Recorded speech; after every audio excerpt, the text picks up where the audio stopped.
dizer também que eu fiquei feliz, né, vamos debater esse tema nas artes. E eu não sei ao certo, né, o quanto vocês têm de acúmulo sobre esse tema, o quanto não tem, então eu vou do beabá. Pode ser? Bom, acho que sim. Acho que é isso, né? Então, sempre quando me chamam para falar de branquitude ou para pautar o tema branquitude, tem um pedido e uma demanda aqui por trás que é, bom, quem é esse branco das relações raciais brasileiras, né?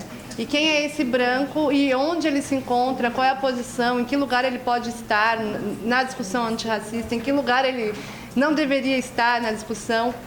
Bom, e tem diferenças muito grandes entre falar para brancos de um certo, né, lugar da sociedade que é de artes ou para um branco que está dentro da categoria, né, mais posicionado ideologicamente a outros lugares, né? Então tem diferenças, mas tem algo que é próprio dessa ideia de branquitude que abarca de alguma forma todos nós brancos, por ser uma construção de subjetividade, ser uma construção, né, de ideia de raça no Ocidente quase como um todo. Então, eu vou falar um pouco sobre o que é a ideia de discutir branquitude e quais são os propósitos, né, que iniciam essa discussão sobre branquitude. Tem um propósito político, né, que é a ideia de colocar o branco em questão dentro dos estudos de relações raciais, né? Porque quantos de vocês, quando pensam que estudos de relações raciais, a primeira coisa que vocês pensam é negros e indígenas, né? É difícil as pessoas pensarem que estudo de relações raciais incorpore a ideia do branco, porque o branco aparece como norma, como uma normatividade, como a representação de humano. Então, quando se começam os estudos de branquitude, no século passado, começam os estudos que chamam estudos críticos da branquitude, é sempre bom pensar que tem esse nome, estudos críticos da branquitude, porque a ideia é fazer uma crítica à produção e à construção da branquitude, então ele só faz sentido dentro da luta antirracista, né? Quando a gente pensa em falar branquitude, é sempre bom pensar que não é para colocar de novo o branco em questão, o branco no centro, ou o branco como protagonista, mas fazer uma crítica àquilo que constrói essa identidade branca nas sociedades ocidentais. Então, vamos lá. Tem. Tem um bloquinho ali, né? Vamos lá, eu vou começar com alguns conceitos que eu acho fundamental para passar para a branquitude, para entender como é que se estrutura, né, a ideia de branquitude na nossa sociedade, que é racismo estrutural, racismo institucional e racismo interpessoal. A ideia de pensar academicamente e didaticamente esses três conceitos separados, por mais que eles estejam interligados e eles, né, se constroem um ao outro, é para a gente imaginar que nem tudo que a gente pensa que é racismo ou que não é racismo está fora, né? Se a gente imaginar esse auditório aqui, que pelo que eu estou vendo tem a sua maioria branca, né? E perguntar, tem racismo aqui dentro, né? Possivelmente, se não tiver um ato de alguém discriminando uma pessoa negra, uma pessoa indígena, ou alguém proibindo de entrar, ou uma injúria, a resposta automática quase sempre é não. Porque a gente não imagina que o fato de ter um auditório onde os professores são brancos, onde a maioria dos alunos são brancos, isso inclui que tem racismo, mesmo que todos nós aqui escolhêssemos que não queremos ser racista. Ou seja, o racismo estrutural funciona mesmo que todos escolham que não queremos ser racista. Por isso a frase da Angela Davis, numa sociedade onde há racismo estrutural, não basta não ser racista, mas precisa ter uma atitude antirracista. Então, o que é o racismo estrutural? É o que faz com que tenham muito mais alunos brancos aqui do que negros. Mas como é que isso acontece? O que é estrutura, se a gente for pensar, por exemplo, essa sala? Essa sala, esses pilares aqui são a estrutura, né, desse prédio. Esse aqui principalmente, aquele ali não, porque já dá para o meio. Mas aqui que dá a parede para fora seria um pilar da estrutura desse prédio. A mesa não, o som não. Se a gente tirar esse pilar, o prédio cai, certo? A gente precisa construir outra estrutura. Se a gente tirar três desigualdades estruturais da sociedade, que é raça, classe e gênero, a sociedade ela precisa se reestruturar completamente naquilo que é pensado como modo de produção da sociedade e modo de manter a vida mesmo, né? porque essas desigualdades mantêm a sociedade tal como ela é.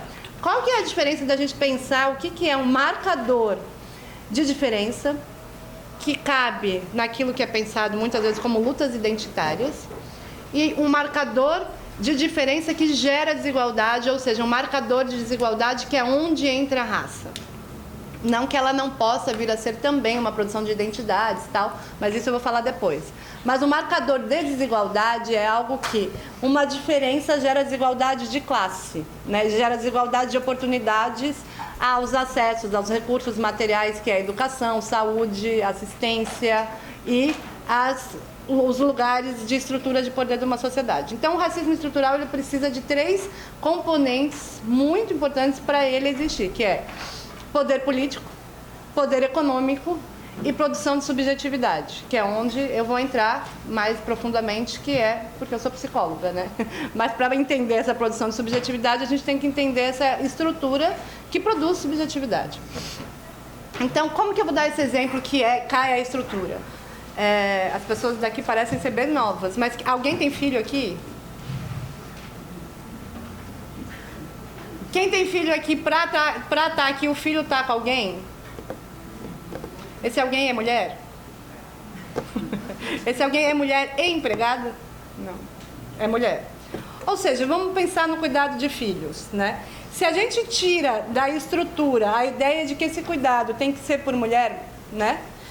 E muitas vezes para mulher de classe alta, e a gente vai pensar em interseccionalidade, essa é uma empregada doméstica ou uma babá, e essa pessoa ganhar a mesma coisa com quem sai de casa, vamos pensar uma empregada doméstica, se ela ganhar a mesma coisa de uma mulher que sai de casa para trabalhar, não vai ter como não vai valer a pessoa sair de casa para trabalhar, certo? Porque o que ela ganha não paga uma pessoa para cuidar dos filhos. Então a gente precisa de ter desigualdade de classe e desigualdade de quem é o cuidado, por exemplo, as mulheres, e em geral são as mulheres negras, as racializadas, né, que ocupam esse lugar tanto na escolinha quanto a empregada doméstica, para que mulheres de classe alta e homens consigam trabalhar 40 horas. A gente tem um meio de produção, né, da vida que faz com que os trabalhos, mais ou menos, são de 40 horas na nossa sociedade.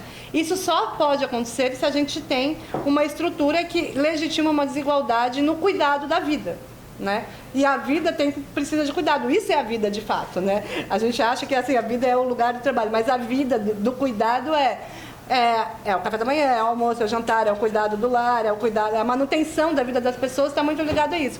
E isso tem que estar numa estrutura muito baixa, ou de não pagar, ou de não merecer ser pago, ou de um salário muito baixo. Então, vamos supor que a gente tira essa desigualdade. A gente tem que reestruturar a sociedade totalmente, de outra forma. Não tem como ter trabalho de 40 horas, as pessoas vão ter que trabalhar 20 e 20, vão ter que dividir o cuidado, homens e mulheres, e assim por diante. Se a gente tirar da nossa sociedade o racismo como um lugar simbólico de menos humano, né? De que merece menos e de que isso associa-se aos lugares de trabalho onde ocupam a maioria de mulheres e homens negros na nossa sociedade, a gente tem que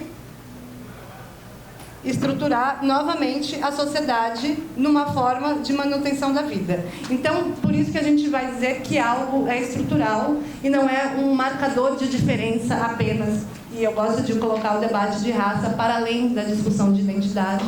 Acho má fé quando as pessoas falam essa é uma pauta identitária.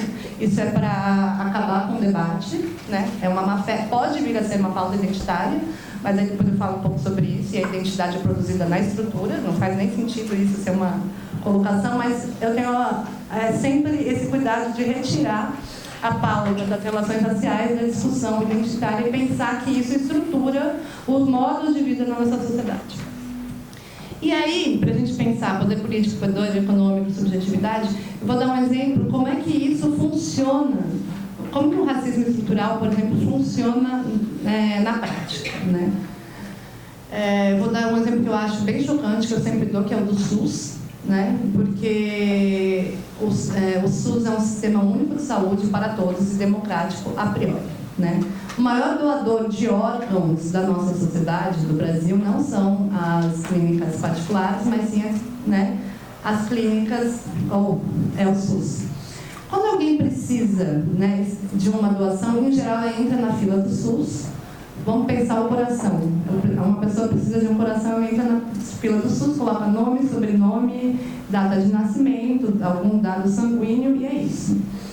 O órgão mundial da saúde, em pesquisa, chegou à conclusão que as pessoas que mais recebem doação de coração na nossa sociedade são os homens brancos de classe média, pelo SUS. E aí a pergunta é, como que isso acontece se é uma lista que tem nome, sobrenome e que nenhum médico nesse momento escolheu? Não há uma posição de um médico que escolhe e fala, vou colocar e vou dar esse coração para um homem branco de classes médias.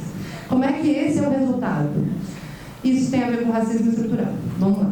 Para receber um órgão, em geral, eles olham quem é o sujeito que pode ter melhor aceitação daquele órgão. Para ter melhor aceitação, tem uma série de condições que a pessoa precisa ter no pós-cirúrgico, que é cuidados, não ter que voltar a trabalhar muito rápido, né? Ter uma alimentação saudável, né? Acesso à alimentação saudável. Só isso já vai retirando, já é uma barreira. Tirando isso, né, precisa se fazer uma batelada de exame em 24, 48 horas para saber se é compatível. Se você não tem acesso, se você não consegue fazer essa batelada de exames na rede de saúde pública, você tem acesso à privada. Né? Quem é que foge disso?